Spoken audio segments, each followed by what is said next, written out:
इधर छत्तीसगढ़ में 24 घंटे में 1423 कोरोना मरीज मिले। 24 घंटे में 20 मरीजों की मौत हुई है और कल 419 मरीज डिस्चार्ज हुए हैं।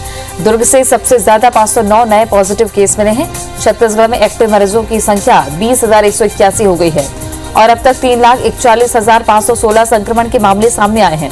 छत्तीसगढ़ में अब तक 4,096 मरीजों की मौत हुई है और अब तक 3,17,239 मरीज स्वस्थ हुए हैं।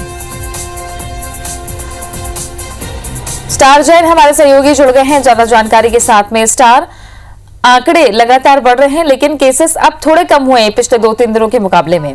मौतों का आंकड़ा चिंता का विषय बना हुआ है कि देश में सबसे ज्यादा मौतें जिन राज्यों में हो रही है उसमें छत्तीसगढ़ भी एक नाम है टॉप में। ये एक बड़ी बात है। क्या रणनीति और किस तरीके के केसेस देखे जा रहे हैं छत्तीसगढ़ में?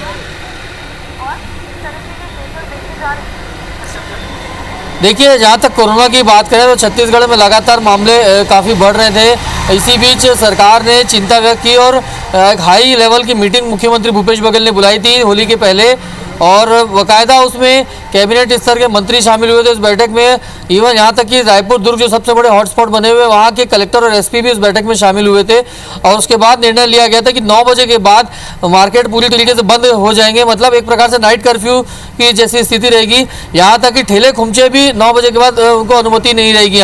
सिर्फ रेस्टोरेंट्स को टेक अवे की छूट दी गई है, वो भी 1 घंटे के लिए, कि टेक अवे यानी ऑनलाइन डिलीवरी है, वहाँ से पार्सल सुविधा उपलब्ध रहेगी। लेकिन मार्केट पूरी तरीके से बंद रहेगा 9 बजे के बाद, और इसका कहीं ना कहीं व्यापक असर भी हुआ है। कल भी हमने देखा था जो सरकार की तरफ से सख्ती के निर्देश दिए गए थे, कहीं भी सार्वजनिक स्थान पर होली का मिलन समारोह नहीं हुआ।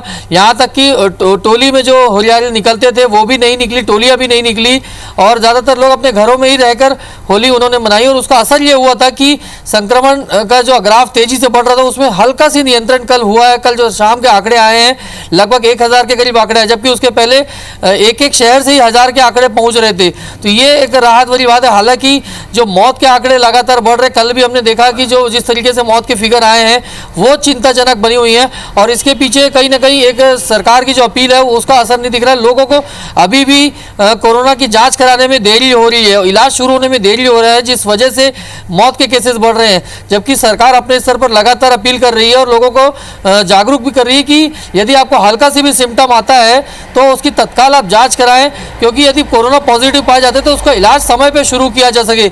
लेकिन ऐसा होता दिख नहीं रहा है, और जिस वजह से ही मौत के आंकड़े बढ़ रहे हैं, और वही एक चिंता की स्थिति बनी हुई, चिंता का विषय बना हुआ है। शुक्रिया आपका स्टार जानकारी के लिए।